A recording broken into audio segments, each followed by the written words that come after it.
할렐루야! 가정을 예배로 세워가기로 결심하신 더 사랑의 교회 성도님들을 진심으로 축복합니다. 행복한 가정, 꿈이 있는 가정, 늘 기쁨과 즐거움이 넘치는 가정, 예수님께서 주인이 되시는 가정입니다. 가정을 바꾸는 20분, 오늘도 가정 예배를 통해 예수님을 우리 가정의 주인으로 모시길 소망합니다. 시간 우리 찬양으로 예배를 시작하겠습니다. 내 안에 가장 귀한 것 예수를 알미라. 그 은보다 더 귀한 것 예수를 알미라. 세상 지식보다 귀한 것 예수를 알미라. 내 안에 가장 귀한 것 예수를 알미라. 예수의 이름 존귀한 그 이름 예수의 이름 능력의 그 이름.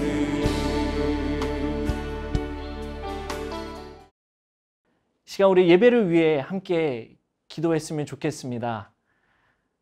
하나님, 가정이라는 울타리를 통하여 좋은 부모님을 허락해 주셔서 감사합니다. 평생 함께하는 배필을 주셔서 감사합니다. 사랑스러운 자녀와 형제 자매를 허락하셔서 감사합니다. 하나님, 아름다운 믿음의 가정, 행복이 넘치는 가정으로 모두 각자의 자리에서 세워가게 하옵소서. 서로의 허물을 덮으며 이해하고 격려하는 사랑의 가정으로 주님 세워주소서. 우리 시간 함께 기도하겠습니다. 하나님 감사합니다. 오늘 우리에게 또 가정을 허락하시고 이 시간 우리 가정이 함께 모여 하나님 앞에 드려지는 예배가 하나님께서 기뻐 받으시는 예배가 될 줄 믿습니다. 성령님 우리 가운데 임하셔서 우리 한 사람 한 사람을 만져주시고 하나님, 하나님의 사랑을 우리가 진리의 말씀을 통해서 알아가게 하시고 또 그 사랑을 체험하게 하시고 하나님 우리가 가정이 하나님께로 또 바로 서게 하시고 하나님 중심이 되는 가정이 되게 하시고 하나님이 기뻐하시는 예수님의 아버지 가정이 되게 하여 주시옵소서. 성령님 우리 가정에 또 부족한 부분들을 채워주시고 하나님의 은혜로 풍성하게 하여 주시옵소서. 하나님 감사합니다. 우리에게 가정을 허락해 주셔서 감사합니다. 이 시간 이 가정이 하나님 앞에 또 바로 서는 가정이 되기 원합니다. 하나님 이 시간을 통하여서 성령님 임하여 주시고 예배를 통하여서 기뻐 받아 주시옵소서. 예수님의 이름으로 기도합니다. 아멘. 오늘 우리가 함께 읽을 말씀은 요한복음 4장 1절로 14절입니다. 예수께서 제자를 삼고 세례를 베푸시는 것이 요한보다 많다 하는 말을 바리새인들이 들은 줄을 주께서 아신지라. 예수께서 친히 세례를 베푸신 것이 아니요 제자들이 베푼 것이라. 유대를 떠나사 다시 갈릴리로 가실새 사마리아를 통과하여야 하겠는지라. 사마리아에 있는 수가라 하는 동네에 이르시니 야곱이 그 아들 요셉에게 준 땅이 가깝고 또 거기 야곱의 우물이 있더라. 예수께서 길 가시다가 피곤하여 우물 곁에 그대로 앉으시니 때가 6시쯤 되었더라. 사마리아 여자 한 사람이 물을 기르러 왔음에 예수께서 물을 좀 달라 하시니 이는 제자들이 먹을 것을 사러 그 동네에 들어갔음이러라. 사마리아 여자가 이르되 당신은 유대인으로서 어찌하여 사마리아 여자인 나에게 물을 달라 하나이까 하니 이는 유대인이 사마리아인과 상종하지 아니함이러라. 예수께서 대답하여 이르시되 내가 만일 하나님의 선물과 또 내게 물 좀 달라 하는 이가 누구인 줄 알았더라면 내가 그에게 구하였을 것이요 그가 생수를 내게 주었으리라. 여자가 이르되 주여 물기를 그릇도 없고 이 우물은 깊은데 어디서 당신이 그 생수를 얻겠사옵나이까. 우리 조상 야곱이 이 우물을 우리에게 주셨고 또 여기서 자기와 자기 아들들과 짐승이 다 마셨는데 당신이 야곱보다 더 크니까. 예수께서 대답하여 이르시되 이 물을 마시는 자마다 다시 목마르려니와 내가 주는 물을 마시는 자는 영원히 목마르지 아니하리니 내가 주는 물은 그 속에서 영생하도록 솟아나는 샘물이 되리라. 오늘 저는 한 스토리에 대해서 이야기하려고 합니다. 드라마나 영화에서처럼 남자 여자 주인공이 나옵니다. 오늘 본문에서 남자 주인공의 이름은 예수 그리스도이고요. 여자 주인공은 무명으로 등장합니다. 아마 성경에서 이 여인에게 privacy, 사생활, 개인정보 보호를 존중하기 위해서 이름을 언급하지 않는 것 같아요. 또는 수치심이나 해를 받지 않게 하기 위해 이름을 이야기하고 있지 않는 것 같아요. 하지만 그보다 더 중요한 이유는 저와 여러분이 쉽게 이 이름 없는 여인과 동일시할 수 있기 때문일 것입니다. 왜냐하면 여러분과 저는 하나님께서 이 세상에서 가장 진한 러브 스토리를 받은 사람들이기 때문이죠.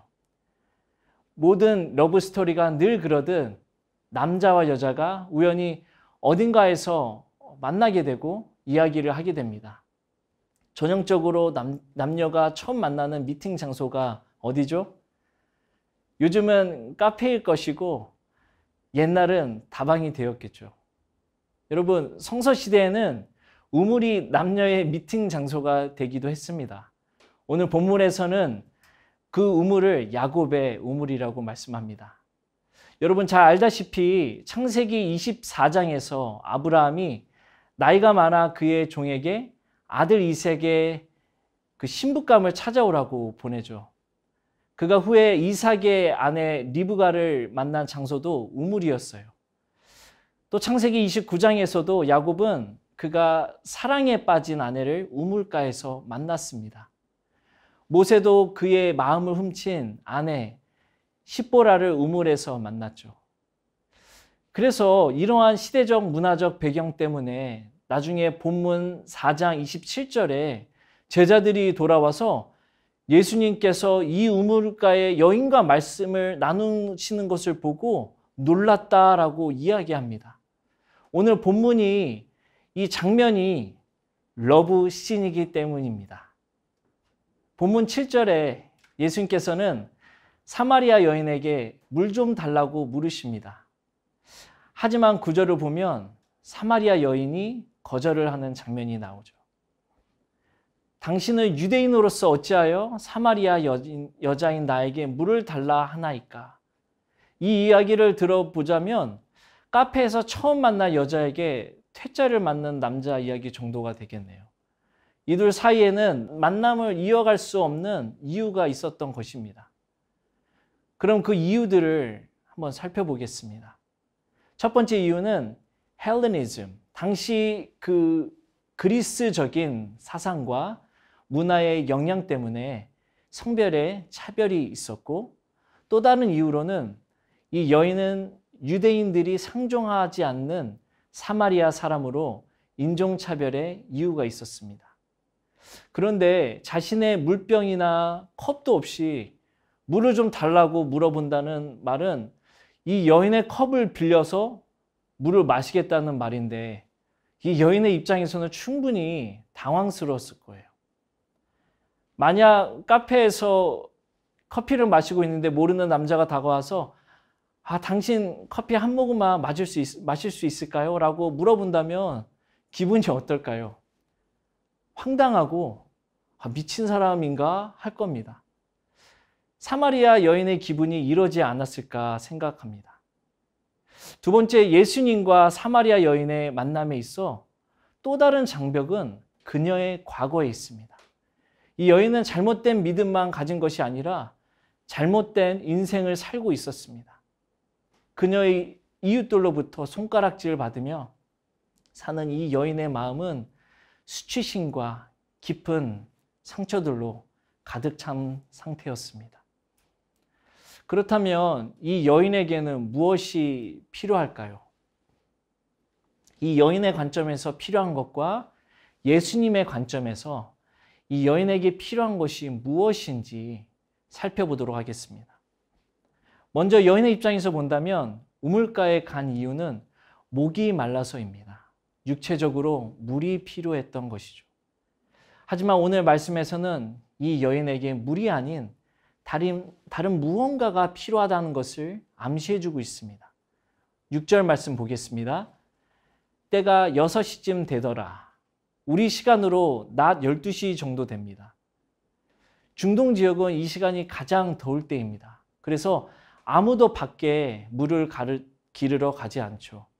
창세기에서 보면 보통 사람들이 물을 기르러 아주 이른 아침이든 아니면 아예 늦은 저녁에 갔습니다. 그런데 이 여인은 일부러 아무도 없을 때 그 시간을 선택합니다. 여인은 사람들과 마주치는 것도, 자기에 대해서 수근수근 말하는 것도, 손가락질 받는 것도 싫었습니다. 이러한 이유들로 더위와 싸우면서도 한낮에 물을 길러 온 것은 야곱의 우물입니다. 일부러 이 우물까지 오지 않았을까요? 야곱이 마셨던 물, 깨끗한 물이 나오는 곳, 그녀에게 이 우물가는 거룩한 곳이었습니다. 아마도 마른 목도 축이고 자신도 좀 깨끗해질 거라는 위로를 받는 곳이 아니었을까 생각됩니다. 자, 그럼 이제는 예수님께서 생각하시는 그녀에게 필요한 것은 무엇인지 살펴보도록 하겠습니다. 첫 번째는 해소할 수 없는 끝없는 목마름에 대한 해소. 그리고 두 번째는 진짜 사랑을 원하는 깨어진 마음을 고쳐주시는 곳에 있습니다. 본문 10절에서 예수님은 네가 만일 하나님의 선물과 또 네가 물 좀 달라 하는 이가 누구인 줄 알았더라면 네가 그에게 구하였을 것이요 그가 생수를 네게 주었으리라 하시며 여인을 향한 안타까운 마음을 예수님께서 표현하십니다. 그래서 예수님께서는 그녀의 깊은 마음속 정말 원하는 것을 주고 싶으셨습니다. 그녀에게 진짜 필요한 사랑을 채워주시기 원했습니다. 영생하도록 솟아나는 샘물, 예수님께서 여인에게 그리고 우리에게 주시고 싶으셨던 생명의 물입니다. 성령 하나님의 통치를 받으며 은혜 안에 거하는 풍성한 삶을 선물로 주시기 원했습니다. 하지만 여인은 예수님께서 하시는 말씀을 이해하지도 못했을 뿐 아니라 믿지도 못했습니다. 왜냐하면 과거에 다른 남자들이 약속을 지키지 않고 맹세를 저버렸기 때문일 것입니다. 그래서 여인은 예수님께 이렇게 묻습니다. 11절 보겠습니다. 주여, 물 기를 그릇도 없고 이 우물은 깊은데 어디서 당신이 그 생수를 얻겠사옵니까? 성경은 이 여인의 질문에 대해서 오래전부터 말씀하고 있었습니다. 시편 42편 사슴이 시냇물을 찾기에 갈급한 같이 내 영혼이 주님을 찾기에 갈급하나이다. 내 영혼이 살아계신 하나님을 갈급하오니 내가 어느 때에 나아가 주님을 배울고 목이 말라서 시냇물을 찾아 헤매는 그 사슴의 모습처럼 살아계신 하나님을 찾고 또 찾고 보고 싶어하고 만나고 싶어 할 때 주님께서 찾아와 주시는 것입니다. 만나 주십니다. 이 우물가의 여인도 갈급함이 채워져야 했습니다. 하지만 평생 잘못된 곳에서 사랑의 갈급함을 찾으니 찾지 못했던 것입니다. 여러분, 언제 마지막으로 내 영혼이 주님을 찾기에 갈급함을 느꼈습니까? 우리는 무리 없이는 살 수 없습니다. 음식이 없어도 한 주는 살 수 있습니다. 어떤 사람들은 음식이 없이 한 달까지 버틴다고 해요. 하지만 무리 없이는 아마 3일에서 5일 이상 못 버팁니다. 죽습니다. 이와 같이 우리의 삶도 창조주이신 하나님과의 관계 없이 그냥 산다면 우리 영혼이 메말라져 곧 죽게 될 것입니다. 사마리아 여인의 삶은 마치 선원이 바닷물로 생수를 대신해 마시며 살아보려고 애쓰는 모습과 같은 것입니다. 짠물이 삶을 유지하는 데 도움이 될까요? 오히려 역효과를 불러오는 것이죠. 오늘 예수님께서 여러분에게 너에게 정말 필요한 게 뭐니? 라고 물어보신다면 어떻게 대답하시겠습니까? 오늘날에도 사마리아 여인과 같은 사람들이 있습니다. 수많은 사람들이 외로움, 공허함을 경험하고 있습니다. 그래서 그 공간에 무언가를 채우려고 찾아다닙니다. 혹시 그게 나는 아닌가요? 내 안에 무엇으로 채우고 싶은가요? 내게 꼭 필요한 것은 무엇일까요? 로맨틱한 사랑입니까? 누구에게 인정받고 싶은 것입니까? 목표를 성취하는 것입니까?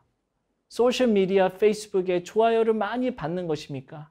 인스타그램 댓글에 많이 관심을 받는 것입니까? 이런 것들은 우리에게 잠깐 동안의 안심을 가져다 주고 순간적으로 스트레스를 이렇게 해소시켜 줄 수는 있지만 영원한 해결책이 될 수 없다는 것을 우리는 잘 알고 있습니다. 왜냐하면 이것들이 우리에게 주는 만족함에는 한계가 있기 때문이죠. 그래서 진짜 해결책은 오직 예수님께서 주시는 생수, 하나님의 은혜, 하나님의 임재로 우리의 허한 마음을 채우는 것입니다. 여기서부터 회복이 시작되는 것이죠. 14절, 내가 주는 물을 마시는 자는 영원히 목마르지 아니하리니 내가 주는 물은 그 속에서 영생하도록 솟아나는 샘물이 되리라. 여러분, 예수님이 말씀하신 생수는 7장에서 예수님을 믿는 자들이 받을 성령을 의미한다고 말씀합니다. 우리의 믿음이 그리스도 안에서 온전하도록 우리 안에 거하시는 성령 하나님과 함께하는 삶인 것입니다. 가정을 바꾸는 시간 20분, 이 시리즈를 통해서 우리 더사랑교회 성도님들 가정마다 영원한 생명의 근원이 되신 예수님으로부터 갈급한 문제가 해결되기를 소망합니다. 우리 가정의 연약함을 고백할 때 하나님의 은혜로 채워지기 원합니다. 그래서 이 시간 우리 가정에 필요한 것이 무엇인지 고백하고 우리의 목마름, 깨어짐, 공허함의 생명이신 예수님 생수를 부어주세요 하고 간절히 함께 기도하겠습니다. 우리 첫 번째, 쓰라린 삶의 실패, 죄책감, 수치심, 자책으로 하나님의 형상으로 지음받은 스스로를 힘들게 하시나요? 그리스도 예수 안에 있는 자에게 결코 정죄함이 없음을 고백하며 주의 복된 자녀로, 의의 자녀로 살게 하여 주옵소서. 우리 두 번째로, 우리를 향하신 하나님의 러브 스토리를 믿음으로 받고 정직하게 주님 앞에 우리의 약함을 고백하기 원합니다. 복음의 능력을 체험하게 하시고 우리 주님과 매일 동행하여 성령 충만한 삶을 사는 예수님의 제자가 되게 하여 주시옵소서. 세 번째로, 받은 은혜와 사랑을 혼자만 누리지 않고 이 복된 소식을 전하여 이웃에게 우리 주님의 사랑을 증거하는 멋진 삶을 살게 하소서. 이 시간 우리 기도 제목을 가지고 우리 가정을 위해서 우리 함께 기도하겠습니다. 다 같이 기도하겠습니다.